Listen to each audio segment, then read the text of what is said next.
When the email notification for our wedding photos arrived, my heart leaped with excitement. It was supposed to be a chance to relive the happiest day of my life. Eagerly, I opened the files, expecting to see us laughing, dancing, and exchanging vows. But as I scrolled through, something felt off. These weren't the photos I had been waiting for. What I found in those photos left me no choice. I had to file for divorce. When I confronted my husband, his reaction made everything worse. The initial shock of the photos leaves me feeling numb, unable to process the revelation. My mind races as I try to piece together the implications of what I've seen. The images are so incriminating, so unexpected, that I can hardly believe my own eyes. As the weight of the betrayal sinks in, I feel like a part of me has been shattered beyond repair. My thoughts are scattered, making it impossible to think clearly. I lock myself in the bedroom, shutting out the world to cope with the overwhelming emotions. The room feels like a sanctuary from the chaos that has erupted in my life. I sit on the edge of the bed, staring blankly at the wall, the images replaying in my mind like a haunting slideshow. My hands shake uncontrollably as I try to make sense of it all. The betrayal feels like a knife in my heart.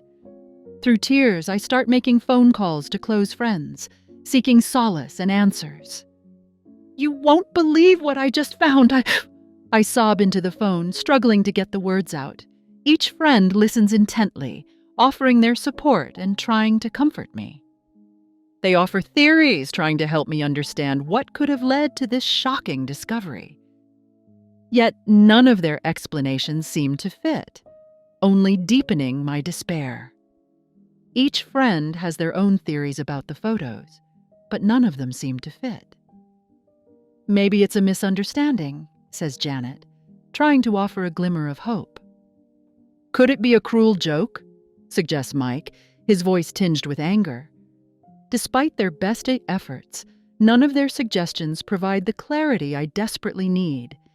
Instead, their theories only fuel my confusion, leaving me feeling more lost and alone. The uncertainty gnaws at me. Desperation drives me to call the wedding photographer, hoping this was just a mix-up. My fingers tremble as I dial his number, my heart racing with anticipation. "Hello, this is Lisa," I say, my voice shaky. "I received some photos that aren't mine. Can you please explain?" The photographer, Steven, sounds bewildered. "I'm so sorry, Lisa. I'll check into this right away and get back to you," he promises. But his vagueness only increases my anxiety. Determined to get to the bottom of the mystery, I delve deeper into the photographer's background.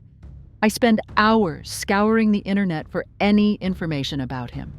His portfolio is impressive and his clients praise his work. However, there's nothing to explain the mix-up with our photos. The spotless reviews only add to my confusion. I start to wonder if someone else could be involved. My mind buzzes with possibilities, each more unsettling than the last. I scour online reviews and find that other clients had only perfect experiences, adding to my confusion. 5 stars, best photographer ever, reads one review. Captured every moment perfectly, gushes another. My stomach churns as I consider that maybe our situation is unique or perhaps something more sinister is at play. The perfect reviews only deepen the mystery. Frustration mounts, but I am more determined than ever to uncover the truth behind those unsettling photos. I visit his studio in person, thinking a face-to-face conversation might provide clarity. The small office is decorated with beautiful wedding portraits, each looking more perfect than the last. Stephen greets me with an apologetic smile. "Lisa, I'm so sorry for the mix-up," he says, his eyes pleading for understanding. "Can we sit down and talk?" he asks, motioning to a small seating area. I nod, hoping that this conversation will finally shed light on the disturbing situation. The photographer appears genuinely distressed about the mix-up and promises to fix it.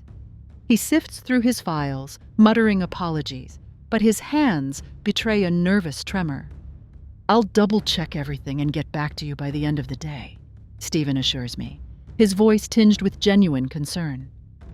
Despite his earnestness, a nagging feeling tells me there's more to this story. I leave the studio not knowing whether to be hopeful or more suspicious than before. Stephen starts going through his files, shuffling papers, and clicking through folders on his computer. He mutters to himself, his brow furrowed, as if trying to piece together a puzzle. My eyes dart around the cluttered office, catching glimpses of past wedding shoots. Yet something about his demeanor doesn't sit right. His hands tremble, and he avoids making direct eye contact. I can't shake the feeling that he's hiding something crucial from me. Before leaving, I insist on seeing the backup storage where the original files should be. "I need to be sure," I say, my voice firm.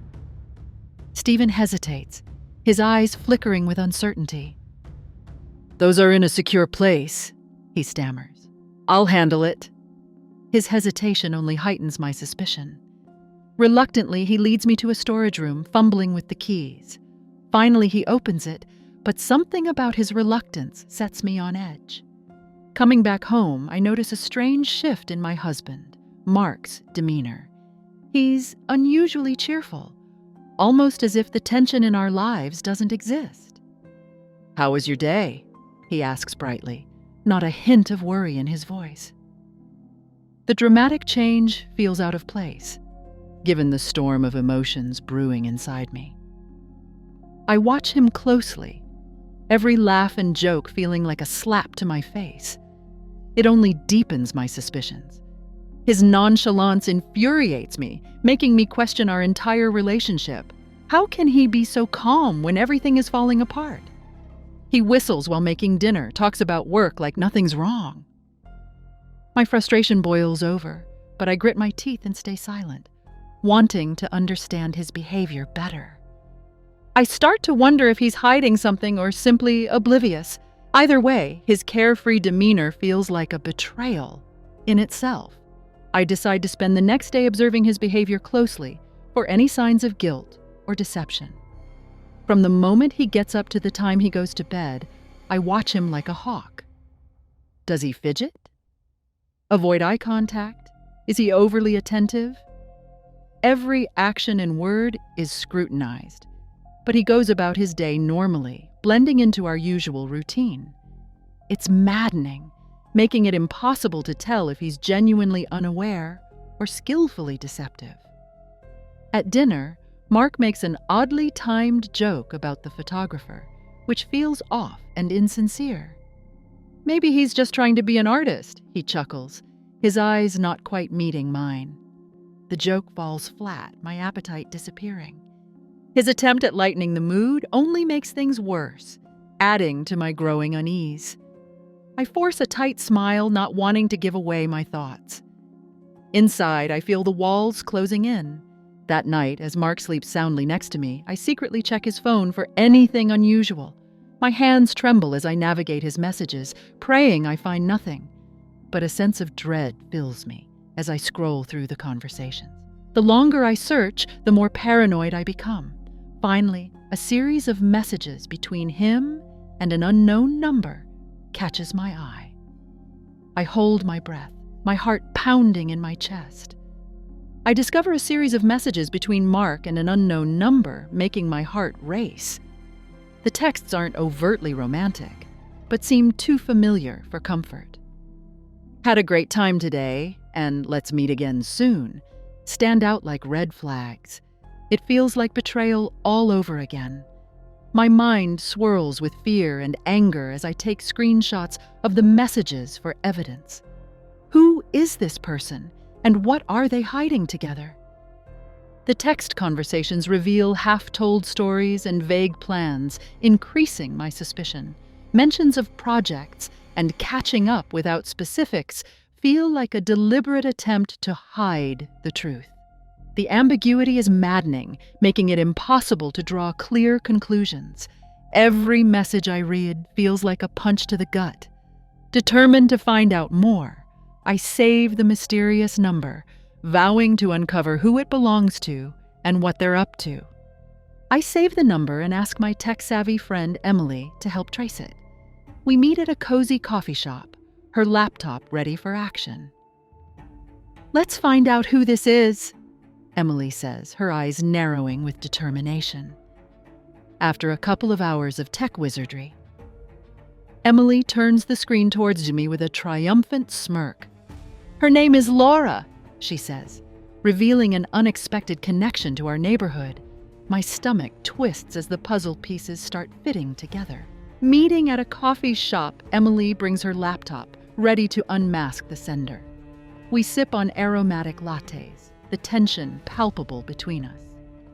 "Let's dive in," Emily announces, cracking her knuckles. She connects to the Wi-Fi, fingers flying over the keyboard.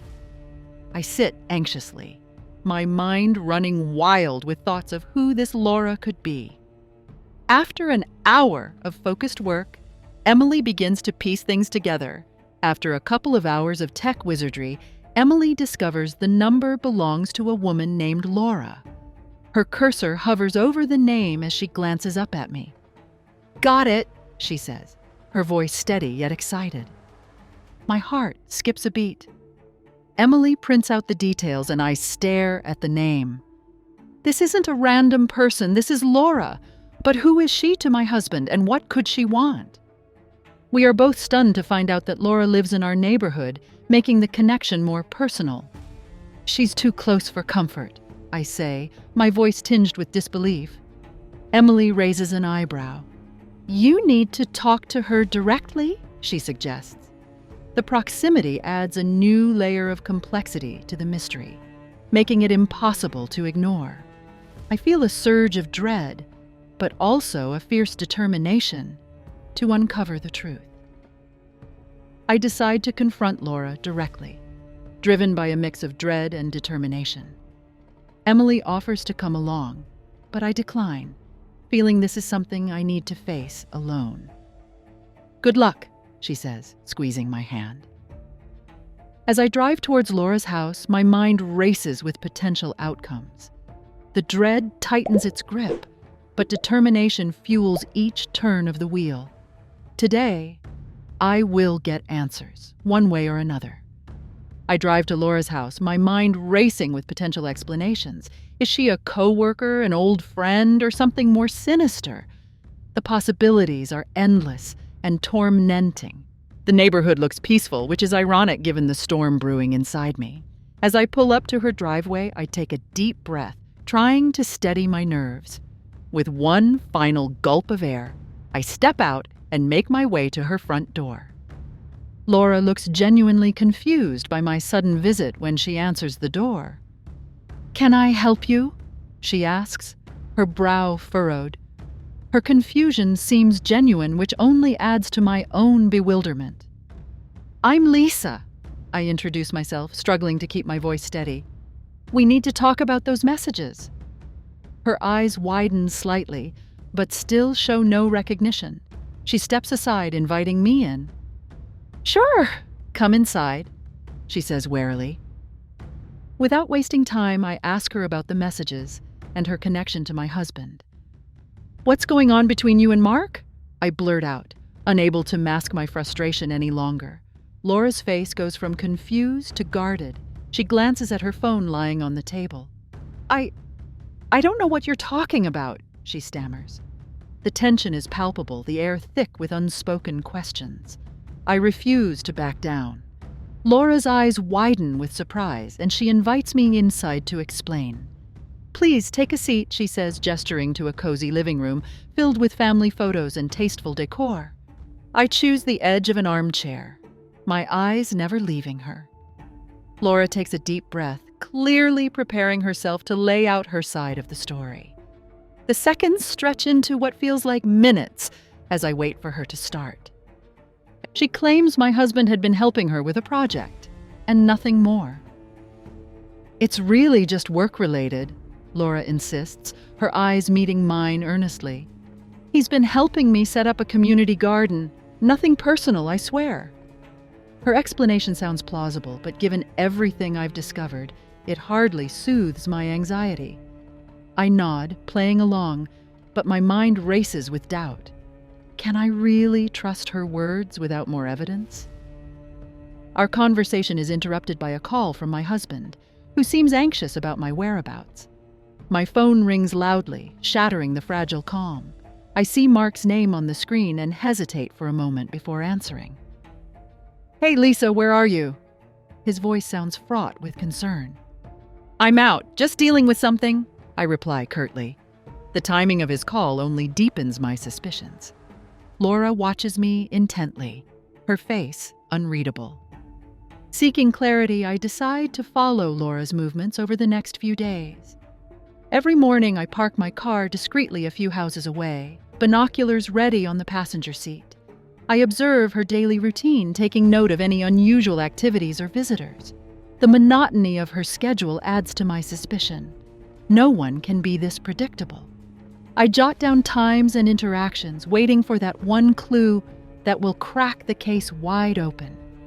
The routine observations yield nothing unusual at first, reinforcing Laura's claims of innocence. She leaves for work, comes home, and occasionally runs errands.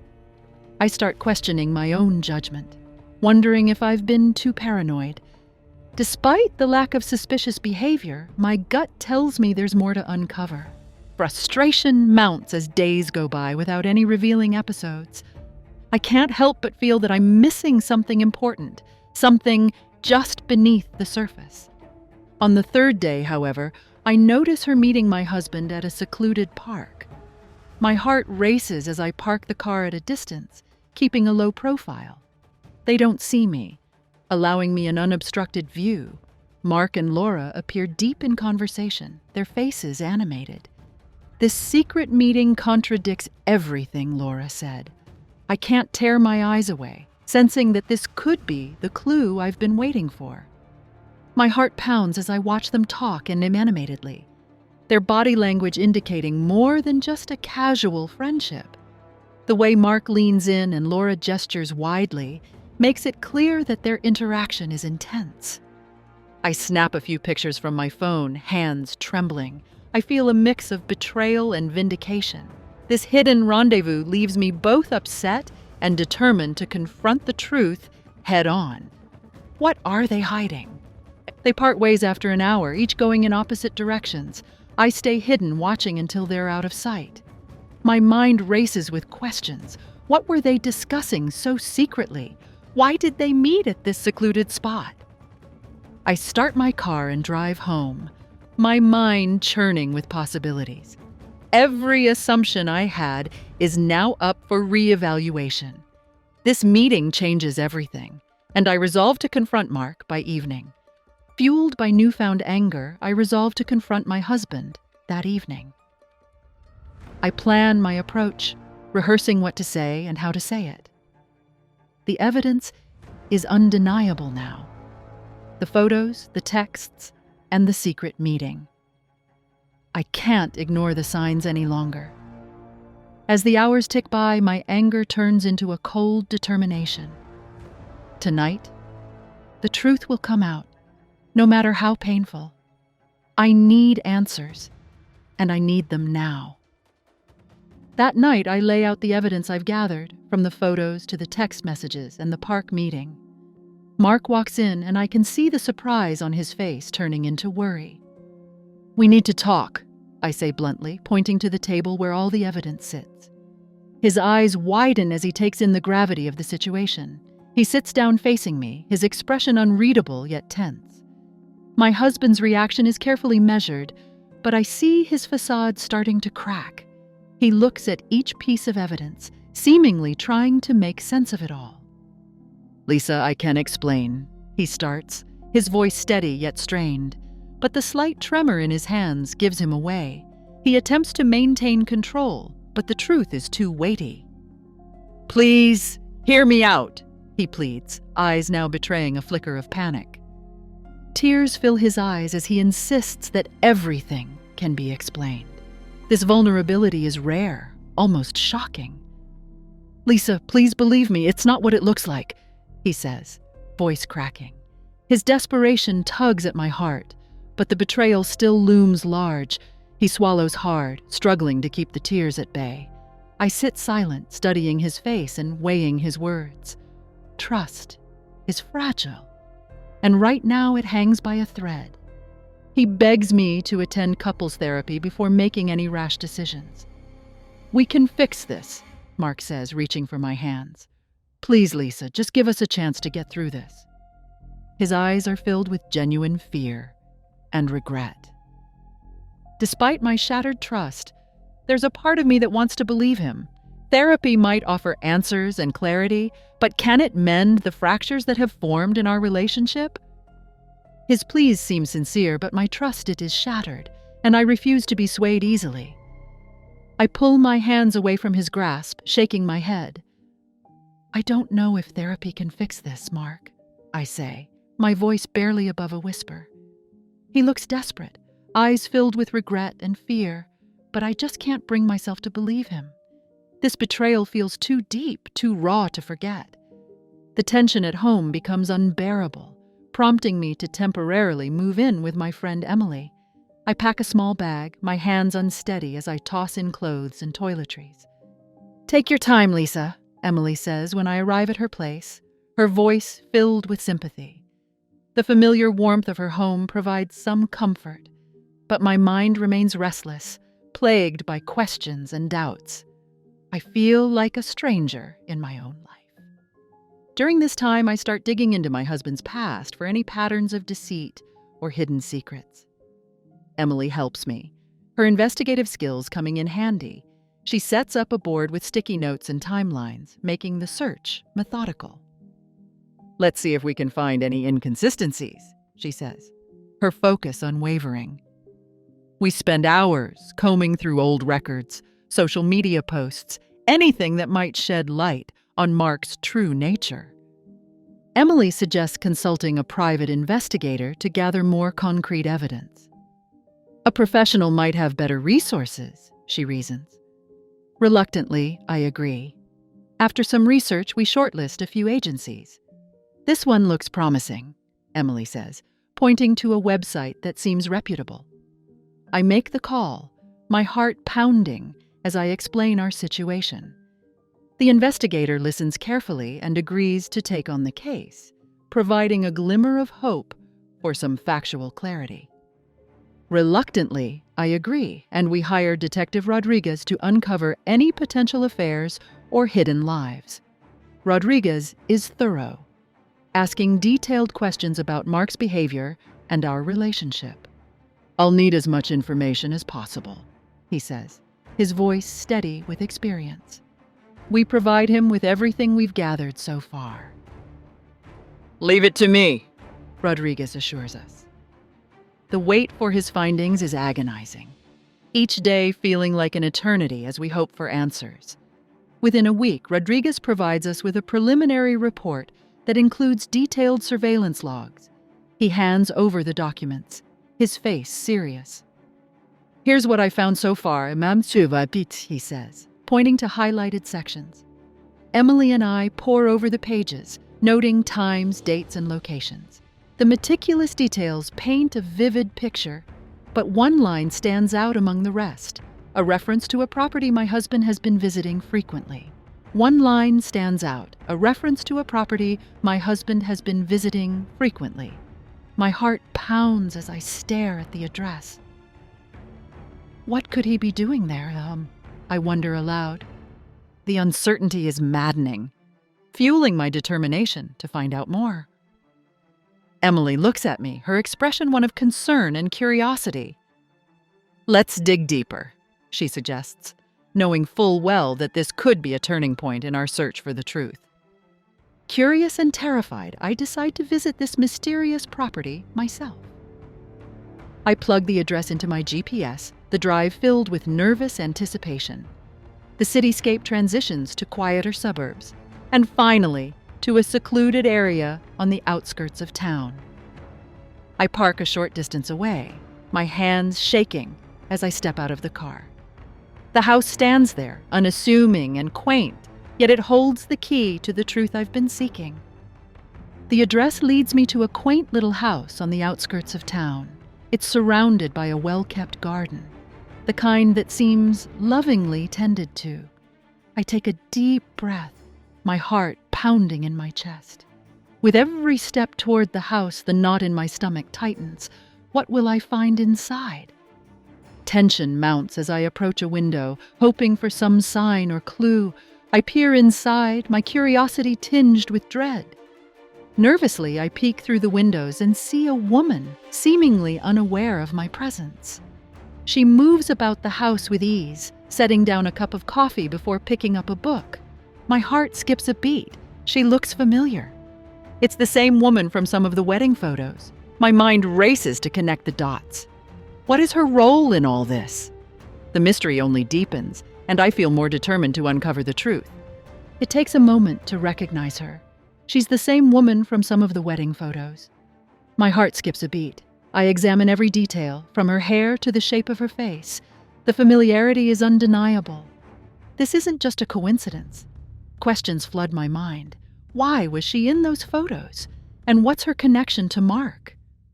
Every second feels like an eternity as I wrestle with both recognition and confusion. Confusion sets in, and I step back, trying to process what this means. My mind is a swirl of thoughts, possible explanations and wild theories. Could she be an old flame? A secret friend? The uncertainty gnaws at me. I take deep breaths to calm down, but each exhale brings more questions. Why hide her? The more I think about it, the less sense it makes. I need answers, and I need them now. Just then I hear a car approaching, sending a jolt of panic through me. My first instinct is to hide. Quickly, I glance around and dart behind a nearby tree. The sound of tires crunching gravel grows louder. My heart pounds as I peek around the tree trunk. This is it. This will either confirm or dispel my suspicions. I hold my breath, my pulse racing, afraid of what I might discover next. I hide behind a nearby tree and watch as my husband exits the car and heads into the house.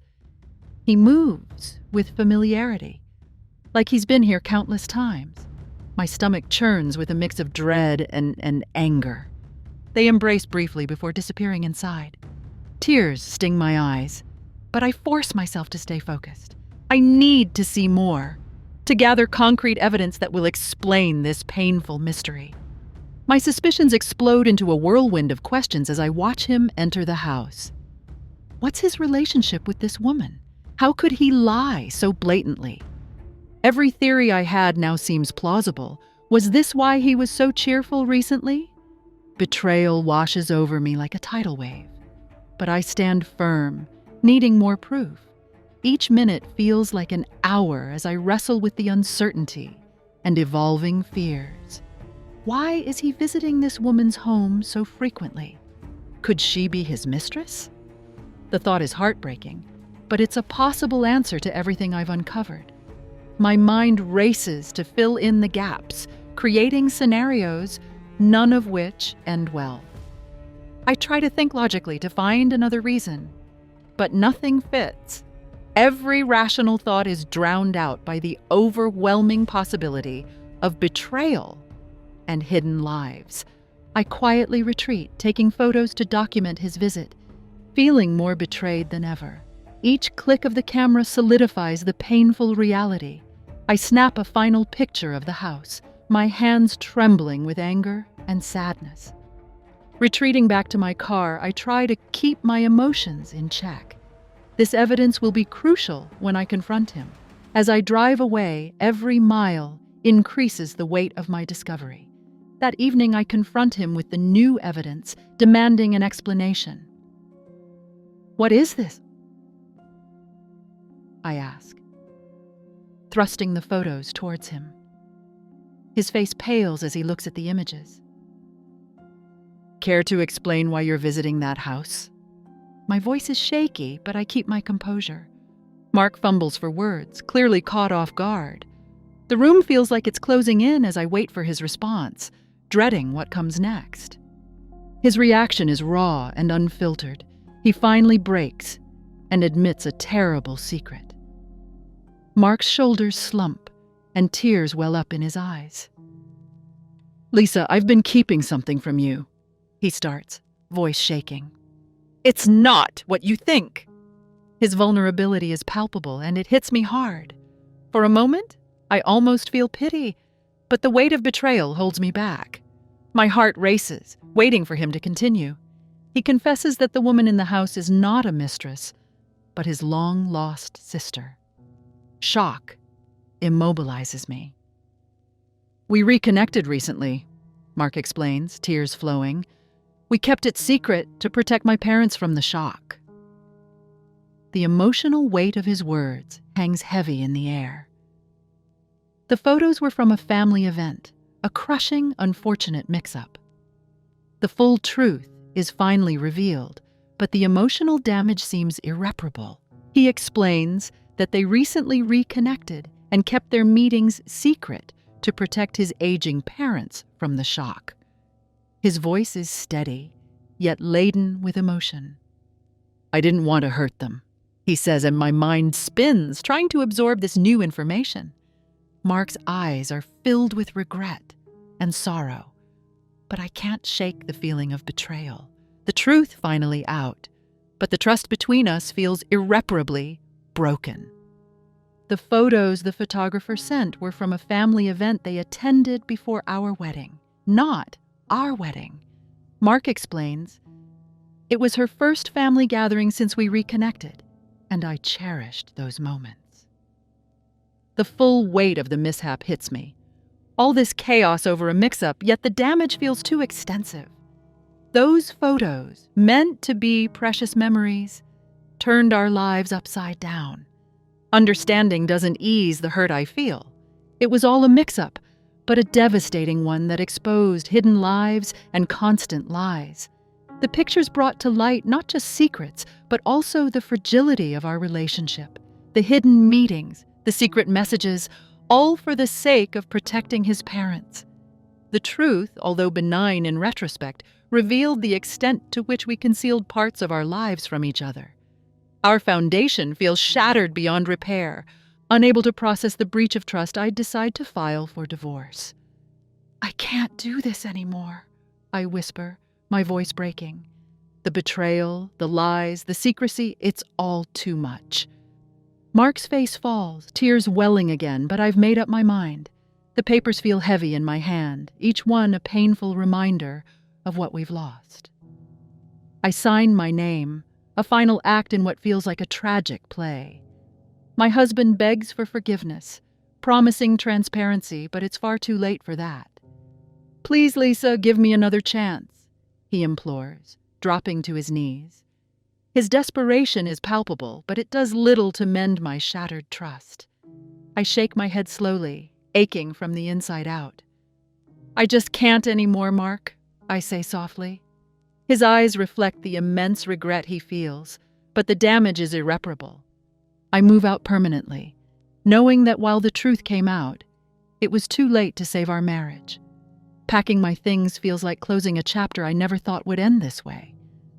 Mark stands in the doorway, looking defeated. Goodbye, Mark, I whisper, forcing back tears. The door closes behind me, and with it, the life we'd built together. I drive away, feeling a mix of sadness and resolve. As I settle into my new life, I reflect on the chain of events that led to this moment. Emily's home becomes my sanctuary, a place to heal and think. We share long talks, and her understanding helps me process everything. Each day brings a new perspective, allowing me to slowly piece together my shattered self. Moving forward feels daunting, but I'm determined to rebuild from the ground up. I realize that though painful, the revelations allowed me to see my marriage for what it truly was. The hidden lives, the constant lies, they all pointed to a deeper issue. The foundation of trust was weak, and Mark's actions had only exposed it. Accepting this reality is harsh, but freeing in its own way. I begin to understand that this painful journey was necessary, a catalyst for profound change. I find solace in the fact that I no longer live in a web of deception and can start anew. The clarity is both a relief and a fresh wound. Each day away from the lies and secrets lets me breathe a little easier. I reconnect with friends, old hobbies, and even consider new opportunities. This newfound freedom promises a future unmarred by deceit, a chance to build something genuine. With the past behind me, I embrace the future, ready to rebuild my life on a foundation of truth. The road ahead is uncertain, filled with its own challenges, but I face it with renewed strength. I take each day as it comes, appreciating the small joys and victories. The scars remind me of the past, but they also signify my resilience. This new chapter holds infinite potential, and I am eager to see where it leads.